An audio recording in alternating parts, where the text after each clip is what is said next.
Dejo con ustedes a Rodrigo Pérez y Emil Stefani, geólogos y coordinadores del proyecto Geoparque Pianmapu en la región del Maule, quienes nos hablarán sobre los riesgos y desastres en un territorio vivo. Con ustedes, por favor, adelante, Rodrigo y Emil.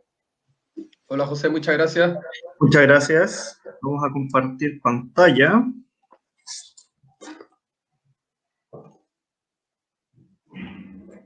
¿Se está viendo? No aún. ¿No? Ahí sí. ¿Sí? Ahí sí, ahí sí. Perfecto. Bien, tal como nos presentó José, nosotros hoy día hablaremos del proyecto Geoparque Pianmapu y los riesgos y desastres en este territorio vivo. Revisaremos algunos aspectos generales de los desastres que han ocurrido en el Maule. Veremos una crónica de los desastres anunciados y Emil posteriormente les hablará acerca del peligro volcánico en el Geoparque Pianmapu. ¿Por qué crónicas de un desastre anunciado? Primero que todo, tenemos que entender que los desastres no son naturales, sino que son el resultado de decisiones humanas al construir y convivir en zonas vulnerables. Tal como mencionó Camilo en la presentación anterior, tenemos mucho conocimiento acerca de qué lugares son más vulnerables que otros, dónde han ocurrido remociones en masa, dónde son los mapas de peligro volcánico. Lamentablemente, esto no baja muchas veces hacia las comunidades y hacia las autoridades, por lo cual el ordenamiento territorial queda al debe en esta materia. Y por lo mismo constituyen conflictos que son multidimensionales, que deben ser trabajados de manera multisectorial. Eso es muy importante, que todos sean incluidos en el proceso de la gestión del riesgo. Bien, para comenzar estas crónicas, nos enfocaremos en la última década y probablemente uno de los eventos más recordados fue el terremoto del 27F del 2010, el cual fue bautizado como Terremoto del Maule. Y si bien afectó en mayor medida a la zona costera, tuvimos efectos en muchas partes de la región del Maule. Por ejemplo, en la ciudad de Curicó se presenció efectos de licuefacción, en el cual el suelo empieza a comportarse como un fluido, y esto es debido a tres factores que actuaron. Primero, el tipo de suelo, el cual Curicó se ubica sobre una remoción en masa, que es con alto contenido en arcillas y en arena fina. Por otra parte, tenemos la profundidad del nivel freático, que esto quiere decir que las aguas subterráneas estaban bastante cerca de la superficie, y además, junto con el movimiento sísmico, hizo que empezara a tener este comportamiento, generando grietas como las que podemos ver en las imágenes, o algunos descensos del suelo, lo cual se llama esta subsidencia de los suelos. Además, no solo afectó también a las comunidades, sino que también afectó a elementos naturales, como el Parque Nacional Radal Siete Tazas, donde las famosas Siete Tazas, por unos meses desapareció el agua. Esto a raíz de fracturas y que hubo un descenso en el nivel de las aguas subterráneas. Si bien esto no constituye un factor de riesgo para las comunidades, para la vida, la integridad de los habitantes, hay que considerar que esta es una zona que se basa en el turismo y por ende afecta de alguna u otra manera al estilo de vida de las comunidades aledañas. Posteriormente, ya en el 2011 comienzan a haber distintos eventos, incendios forestales, por ejemplo, aquí en la comuna de Gualañé, que si bien está fuera del territorio del geoparque, es interesante ver cómo el diario de la época ya nos mostraba distintos desastres, distintos elementos de riesgo que podía haber para las comunidades. Por ejemplo, en la portada tenemos el mega incendio. Si ven abajo a la izquierda podemos ver, ya se está hablando de este post-terremoto y todo lo que viene asociado a la reconstrucción. justo al lado podemos ver esta crisis agrícola, producto de la escasez hídrica. Entonces ya estamos viendo que se estaba hablando mucho de esta temática, pero son eventos que probablemente muchos de ellos ya quedaron en el olvido, por lo cual hacer estas reconstrucciones de memoria es fundamental para proyectar cómo vamos a relacionarnos con nuestro entorno. Ya hacia julio del 2015 se presenciaron algunos eventos de caída de rocas en los Kenyas, y este tipo de remociones en masa son bastante comunes en distintos pasos de la cordillera Maulina. Si bien es el Paso Internacional Vergara en la comuna de Romeral, también tenemos eventos de este estilo en el Paso Pehuenche.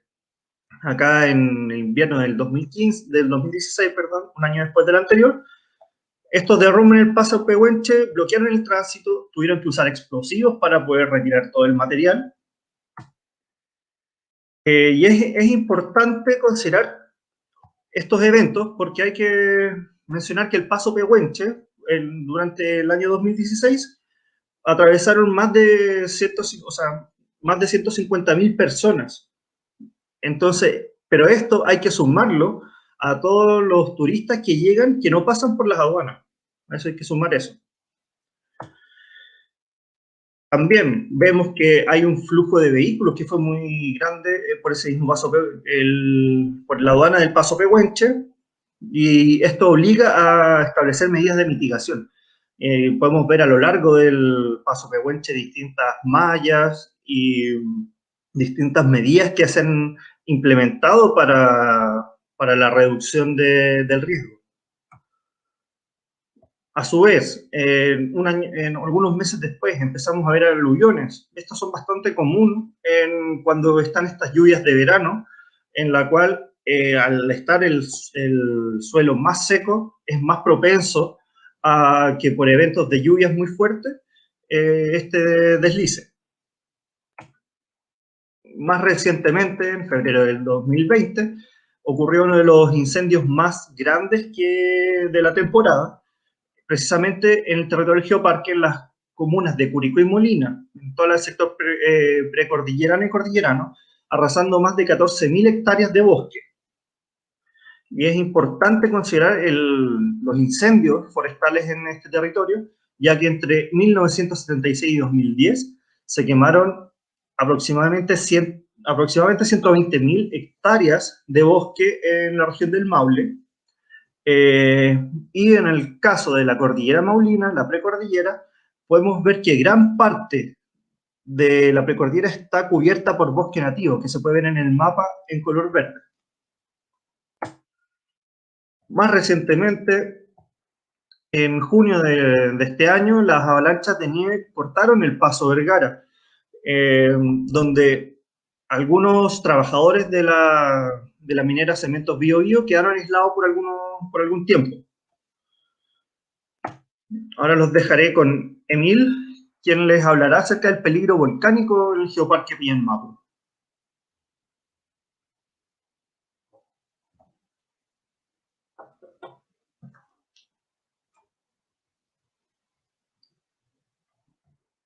¿Emil?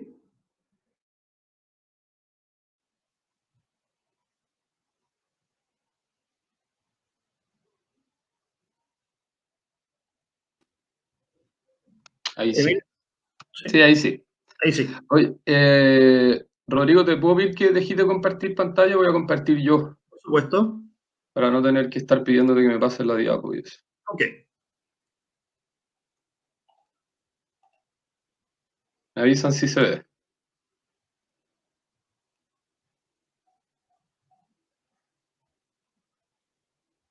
¿Se ve? Aún no la veo. Ahí sí. Y ya está bien. Bien, entonces, como les dijo Rodrigo, yo ahora les voy a seguir hablando de peligro, pero esta vez específicamente del peligro volcánico en el Pillanmapu, que es el tema que nos convoca hoy. Entonces, a modo de contexto, este es un conjunto de imágenes satelitales que nos muestra la región del Maule. En el polígono amarillo se puede ver la región del Maule, las líneas celestes son los límites comunales, y la línea roja serían los límites del geoparque. Entonces, dentro del geoparque, existen 4 complejos volcánicos, y se habla de complejos volcánicos, no de volcanes, porque son conjuntos de volcanes, que comparten vecindad y comparten temporalidad y características comunes. Entonces, dentro del territorio tenemos 4 complejos volcánicos. El de más al norte sería el planchón Petero-Azufre, luego el descabezado grande Quisapo Azul, Tatara San Pedro Pellado, y finalmente, probablemente el más famoso que todos conocen, es el complejo volcánico de la Laguna del Maule. Para efecto de esta presentación, voy a omitir el complejo volcánico de Tatara San Pedro, se fue eliminado por aburrido, así que nos vamos a concentrar en estos 3 que ven acá. Entonces, el primero de ellos, el planchón Petero-Azufre, como su nombre lo indica, se compone por esos 3 volcanes. Y un poco de historia de este complejo que es bien interesante. La formación del complejo parte con el volcán Azufre hace aproximadamente 220.000 años atrás, acá. Luego, hace 72.000 años, el volcanismo migra hacia el norte y se comienza a construir el edificio del Planchón 1.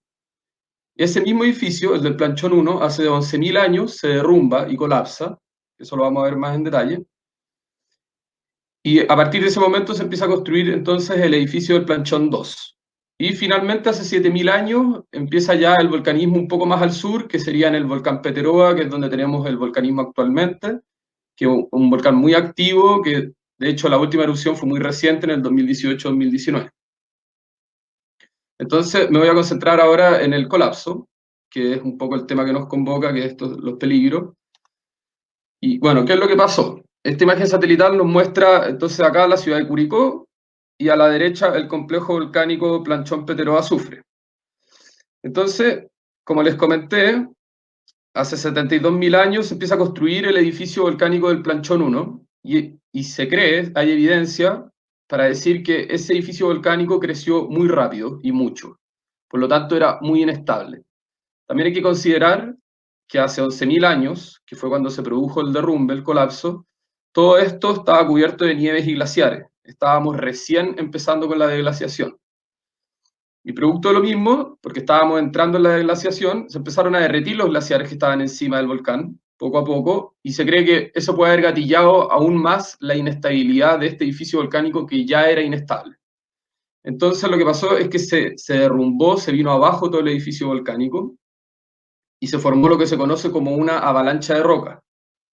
Y la avalancha de roca bajó por acá, por el valle del río Teno, perdón, del río Claro, luego empalmó con el valle del río Teno para terminar saliendo a la depresión central. Llegó pasado Curicó, o sea, recorrió aproximadamente 95 kilómetros de distancia, lo cual es muchísimo, y la única manera de que un flujo de estas características pueda haber llegado tan lejos es que tuviera un alto contenido de agua. Y eso es por lo mismo que le había comentado antes, o sea, esta zona antes tenía mucha más nieve, mucho más glaciares, y estábamos entrando en la deglaciación en esta zona hace 11.000 años atrás. Entonces se cree que eso habría aportado la cantidad de agua al derrumbe, que habría permitido toda esta movilidad que le permitió recorrer los 95 kilómetros. Pero ¿qué pasaría en el futuro? ¿Qué podría pasar más adelante? Bueno, es poco probable que vuelva a haber un colapso en el mismo sector, sencillamente porque ya no existe un edificio ahí que se pueda derrumbar, porque ya se derrumbó y no se ha construido otro, pero no es el caso para la zona sur del complejo volcánico. Acá donde tenemos el volcán Azufre, este edificio volcánico sigue intacto, pero es muy inestable, está muy alterada la roca. Entonces es probable, no 100%, pero existe la posibilidad de que colapse también este edificio y se genere otra avalancha de detritos. Y aquí también hay glaciares que podrían aportar con agua al flujo para darle mayor movilidad. El recorrido más probable sería que se fuera por estos valles de acá, para empalmar en el valle del río Lontué y terminar desembocando en la depresión central. La diferencia entre estos dos flujos es que que ocurrió hace 11.000 años atrás, acá no vivía nadie, salvo los animales. No hay registro de que hubieran grupos humanos en esta zona, en esos tiempos. En cambio ahora el panorama es radicalmente distinto. Por acá ya tenemos viviendas, algunos poblados menores, y aquí estos ya son terrenos de uso agrícola. Entonces claramente, si ocurriese de nuevo un evento como la avalancha de detritos de hace 11.000 años, el resultado hoy en día sería muy distinto. Ahora pasemos al complejo volcánico del Descabezado Grande, Quizapu-Cerro Azul, pero en particular les voy a hablar del Quizapu, que es un pequeño cráter que ha tenido dos erupciones relevantes, otras menores. Su primera erupción fue en 1846, ahí se creó el cráter, y la segunda fue en 1932, y les voy a hablar acerca de esta erupción que fue muy impresionante. Aquí hay algunas fotos de esa erupción. Entonces lo que se ve acá es el cráter del volcán Quizapu haciendo erupción y generó una columna eruptiva, que es esto que se ve acá, los geólogos a esto le llaman columnas eruptivas, que habría alcanzado aproximadamente 30 kilómetros de altura. Ya, eso, para que se hagan una idea, es casi como poner 4 Everest de aquí para arriba. Y fue tal la cantidad de material que despidió esta erupción, que por ejemplo acá tenemos esta foto de los arrieros de la zona y pareciera que están cabalgando encima de la playa, pero en realidad eso no es arena, sino que es ceniza volcánica producto de la erupción. Entonces, esta foto acá ilustra un poco lo mismo. Este es el Cerro Azul, ya por aquí está el cráter del volcán Quizapu. Entonces todo esto que ustedes ven acá en el paisaje, todos estos colores grises, plomo, son material que fue emitido durante la erupción de 1932. Entonces, aquí se puede ver realmente cómo estas grandes erupciones pueden afectar el paisaje y la topografía. Aquí un poco más de lo mismo, la línea segmentada indica hasta dónde se registró caída de ceniza. Entonces podemos ver que hubo caída de ceniza en Chile, en Argentina, en Uruguay, en el sur de Paraguay y en el sur de Brasil. También hay testimonios de que se escucharon sonidos de las explosiones del volcán desde Concepción hasta Valparaíso. Y en Santiago y en Curicó vibraron las puertas y la ventana durante toda la noche que estuvo haciendo erupción el volcán, durante la primera noche, digamos. También se registraron atardeceres más rojos en Australia y África durante meses, producto del polvo que liberó a la atmósfera esta erupción. Entonces nos podemos dar cuenta cómo este cráter chiquitito dejó la escoba. Este es el mapa de peligro de Sennagiomín, que lo que indica son zonas de peligro. Lo rojo es la zona de mayor peligro, luego la naranja y finalmente la amarilla. Donde está lo rojo serían eventos de peligro con menos alcance, como por ejemplo los flujos de lava. Y ya las zonas naranja y amarillas son eventos de peligro que son más distales, que pueden recorrer distancias más grandes, como las avalanchas de detrito que les comentaba anteriormente.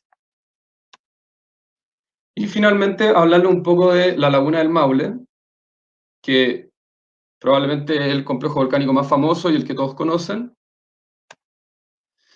¿Y por qué?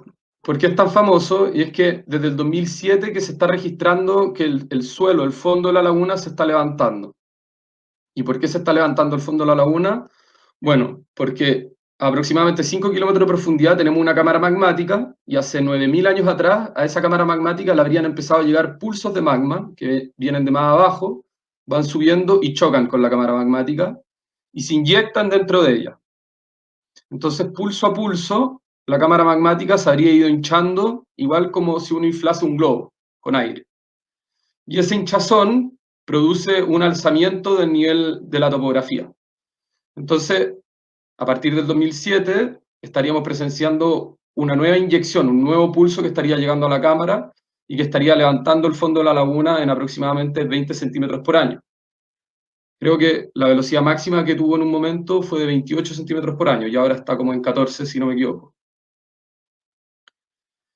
Todos los complejos volcánicos del territorio del Geoparque Pillanmapu están en nivel de alerta verde, salvo el complejo volcánico de la Laguna del Maule, que está en nivel de alerta amarillo, desde junio de este año, producto de un enjambre sísmico que se produjo acá. Los enjambres sísmicos, como dice el nombre, son seguidillas de sismos pequeños que se dan uno tras el otro, por eso se les llama enjambre, como los enjambres de abeja. Y VT hace referencia a volcano tectónico, que son sismos que se producen por movimiento de magma o de fluidos en profundidad. Entonces, este enjambre sísmico nos estaría indicando que en junio la cámara magmática que hay bajo la Laguna del Maule habría tenido movimiento de sus fluidos, y por eso Sennageomin decidió subir el nivel de alerta de verde a amarillo. Bueno, y para ir cerrando y a modo de conclusión, decir que el Geoparque Pillanmapu, también Putralcura y Cajón del Maipo, se encuentran en el sector cordillerano, el cual de por sí ya es un sector con mucho peligro geológico, porque son terrenos muy escarpados, entonces es muy fácil que se produzcan desprendimiento material, flujos de detrito o aluviones, avalanchas, pero además hay que sumarle que son territorios que son volcánicamente muy activos.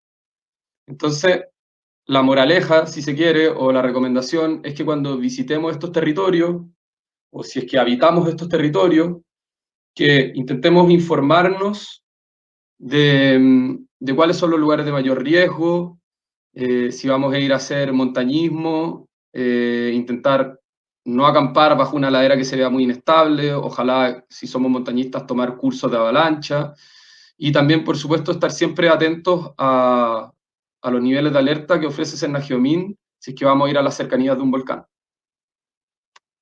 Eso ha sido la presentación.